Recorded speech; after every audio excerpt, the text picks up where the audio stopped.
Mr. Casey, aye.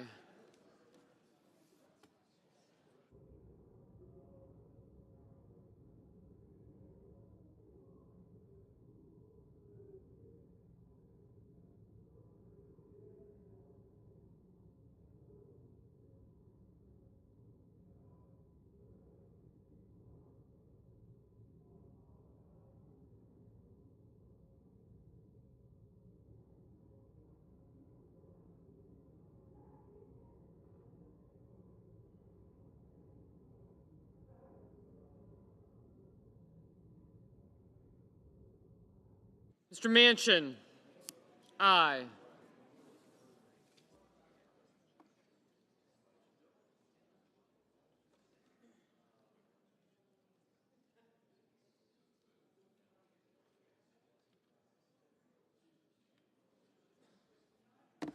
Mr. Murphy, aye. Mr. Peters, aye.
Mr. Van Hollen, aye.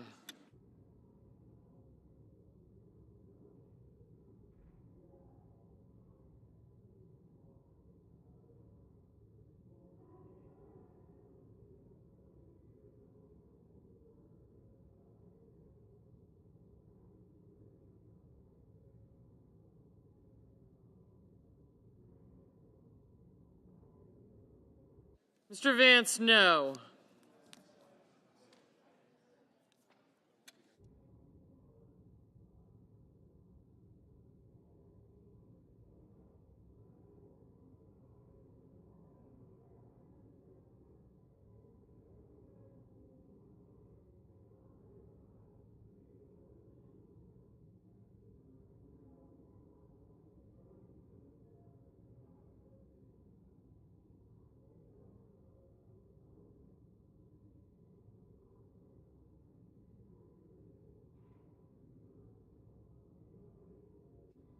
Mrs. Fisher, no.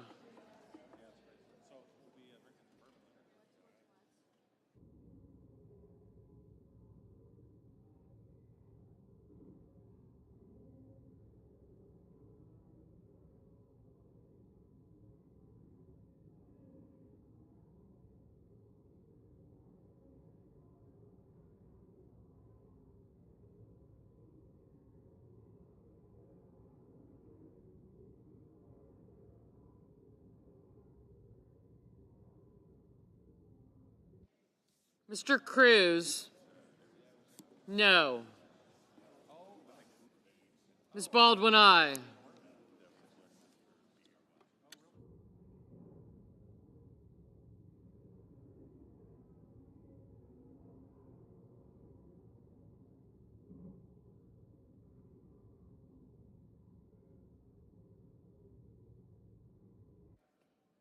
Mr. Cornyn, aye.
Mr. Booker, aye.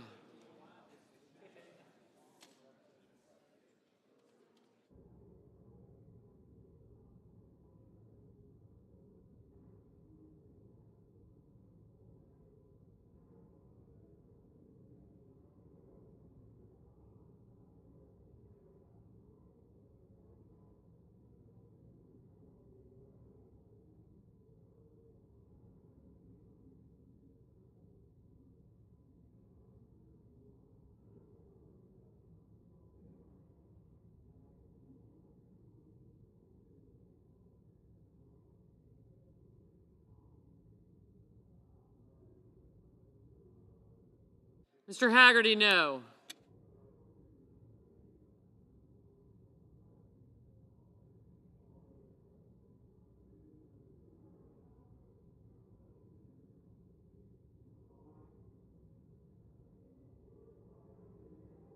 Mr. Kane, aye.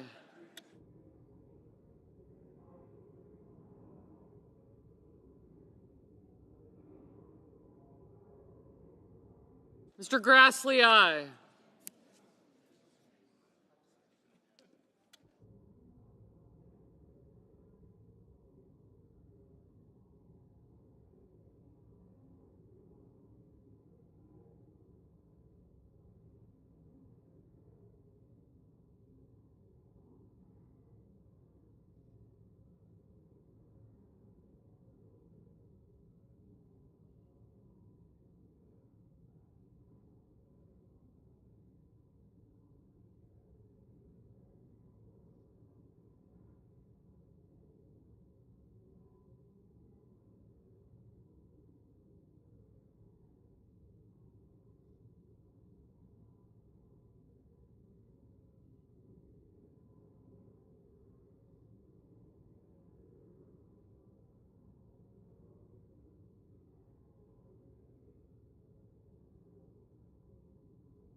Mr. Moran, aye.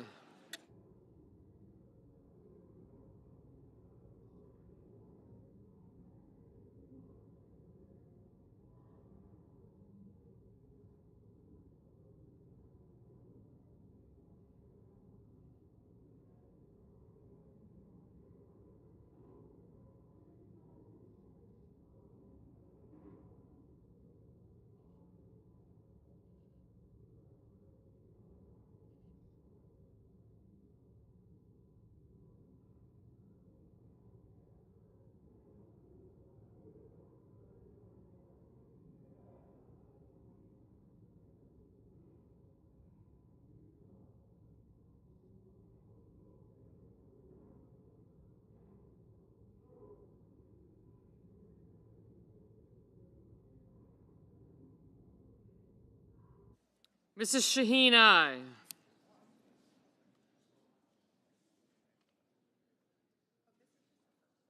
Mr. Mullen, no.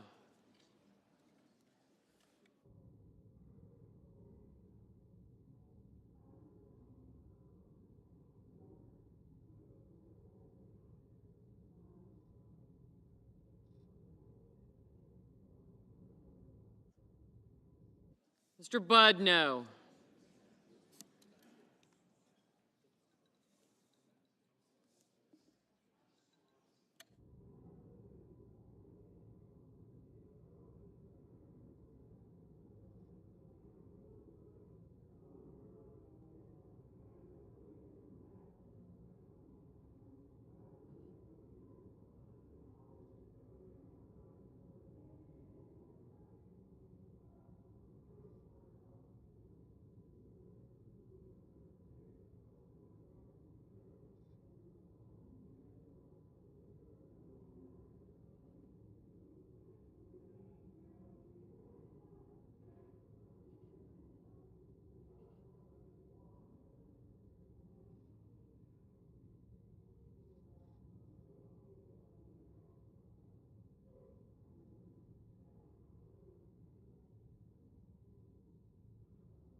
Mr. Johnson, no.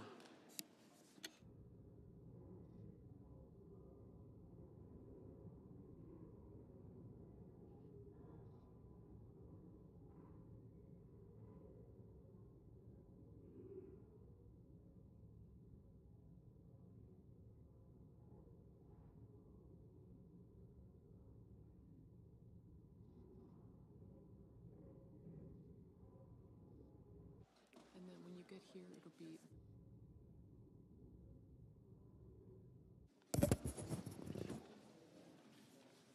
On this vote, the yeas are 67, the nays are 32. 3/5 of the Senate duly chosen and sworn having voted in the affirmative. The motion upon reconsideration is agreed to. Mr. President. Majority Leader. Mr. President, could we have some order, please? Thank you, Mr. President. So, Mr. President, it's a very good thing that the Senate has just voted to proceed to the National Security Supplemental. This is a good first step. This bill is essential for our national security, for the security of our friends in Ukraine, in Israel, for humanitarian aid for innocent civilians in Gaza, and for Taiwan. The bill also strengthens our military at a time when they need it most. Failure to pass this bill would only embolden autocrats like Putin and Xi, who want nothing more than America's decline. Now that we are on the bill, we hope to reach an agreement with our Republican colleagues on amendments. Democrats have always been clear that we support having a fair and reasonable amendment process. During my time as Majority Leader, I have presided over more amendment votes than the Senate held in all 4 years of the previous administration. For the information of senators, we are going to keep working on this bill until the job is done. I yield the floor.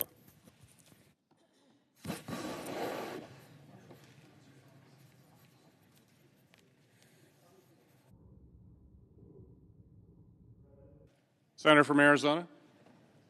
Mr. President, the federal government has failed Arizona and other border states for decades. And for decades, Congress has done nothing about it. And we've lurched from crisis to crisis. Arizona and other border states have always been hit the hardest. This humanitarian crisis is bad for asylum seekers, bad for law enforcement, and bad for communities. The problem gets worse the longer it is ignored. And yet for decades, nothing has been done. I see it every time I go to the border. So have my colleagues who've traveled to Arizona to see it for themselves. I hear about it every time I talk to border mayors and sheriffs. And we talk about it every day here in the Senate and over in the House. In fact, there are a few topics we talk about more, while nothing changes. This week, we had a real and rare opportunity to actually do something about it. There was a real plan, a real bill, ready to be passed and signed into law by the President. We got here because for months, Senators Sinema, Murphy, and Langford worked together on a bipartisan agreement almost every single day for months. If we passed it, we'd get more Border Patrol agents, more technology to stop fentanyl, more asylum officers to quickly screen asylum claims, and more judges to bring down this massive backlog of cases. That would make a real difference. If we passed it, we'd have an updated asylum system, authorities to prevent the border from being overwhelmed, and more visas to keep families together. We'd have a more secure and fair process at the border. That's what all of us want. And it should be no surprise that we got this plan thanks to Republicans and Democrats just working together. It was the product of tough conversations and compromise. In other words, the way legislation is supposed to happen. And it came together in an agreement that was not going to just address the border, but also the biggest challenges in our national security. Mr. President, this is a perilous time. The decisions we make here now will shape the world that our kids and grandkids grow up in. As Hamas and other Iranian-backed militias threaten stability in the Middle East, this agreement included support for ally Israel and aid for civilians in Gaza. And as China expands its influence in order to offset U.S. power in the region, this agreement included support for Taiwan and other partners in the Pacific to strengthen their own self-defense.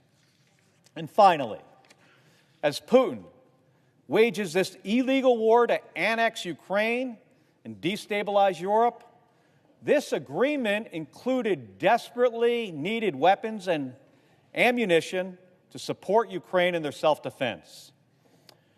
Mr. President, I've traveled to Ukraine twice since Russia invaded nearly 2 years ago.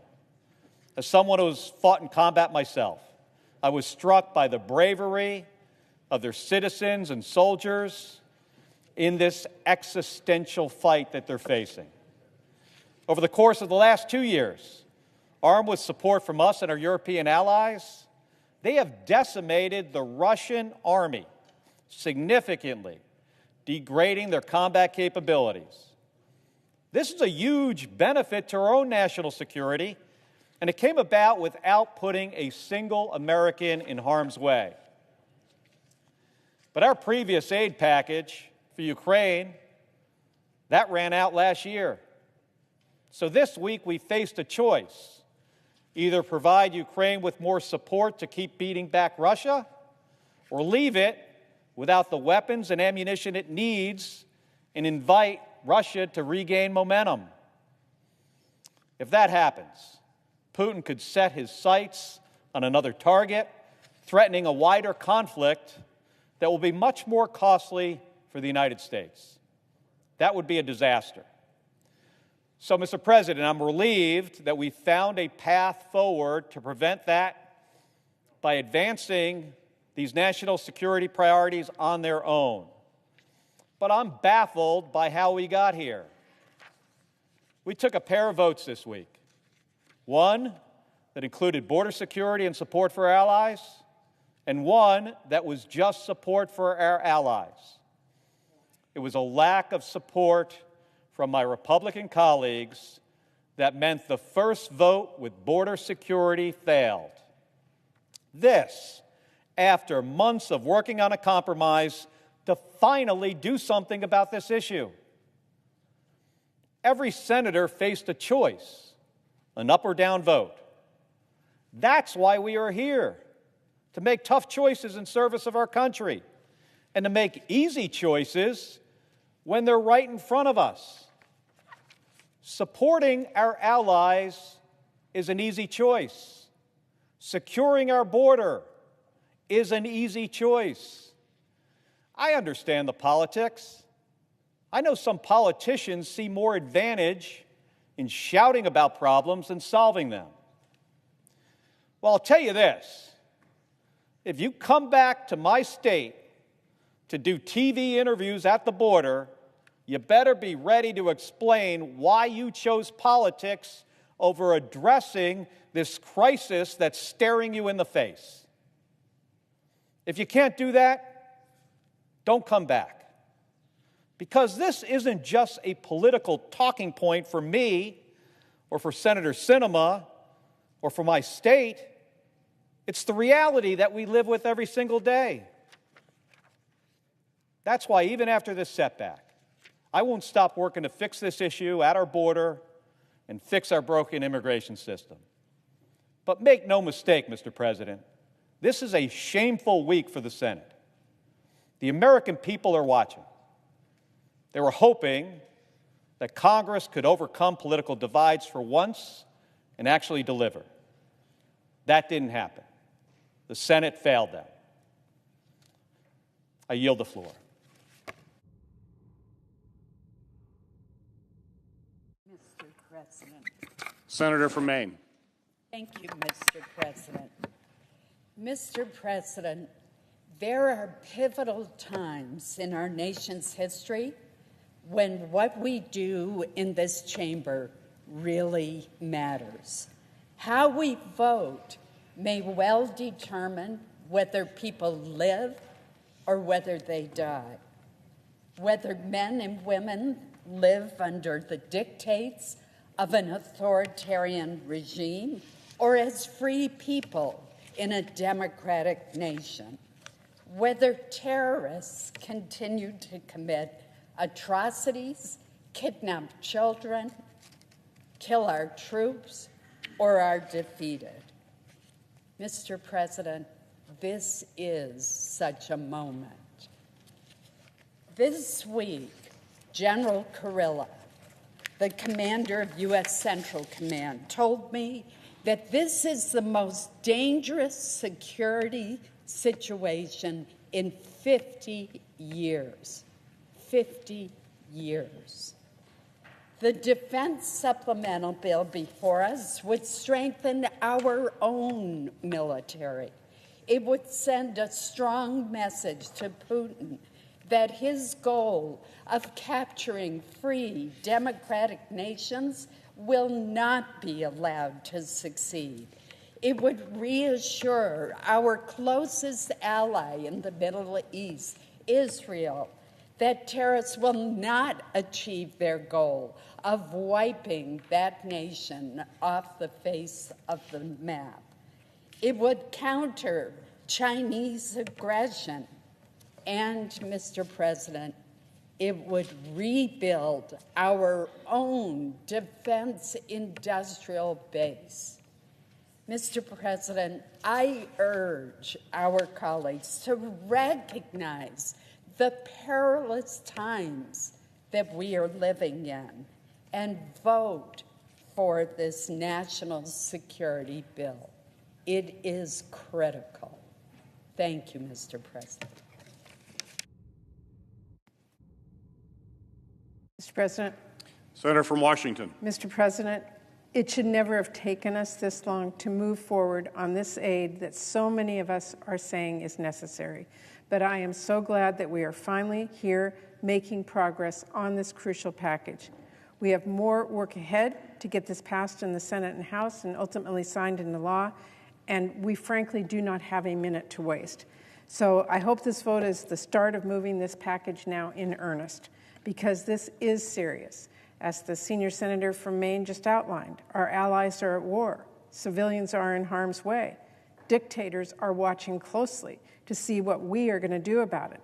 So really, the stakes could not be higher. How we answer this moment will define America's future on the global stage and could well redefine the balance of power in the world. So I hope today is truly a breakthrough for bipartisanship, that cooler heads will prevail from here on out, and that we can move this forward in a reasonable bipartisan way. We will be doing everything in our power to move that forward. I stand ready to work with my vice chair, senior senator from Maine, on any amendments that senators want to bring forward. And as the leader just said to everyone, we will stay here until this is done. Thank you, Mr. President. I yield the floor.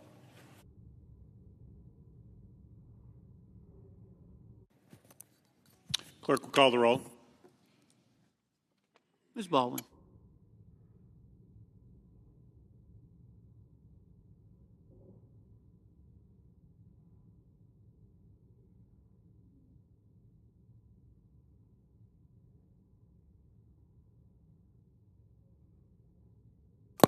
You'll be dead.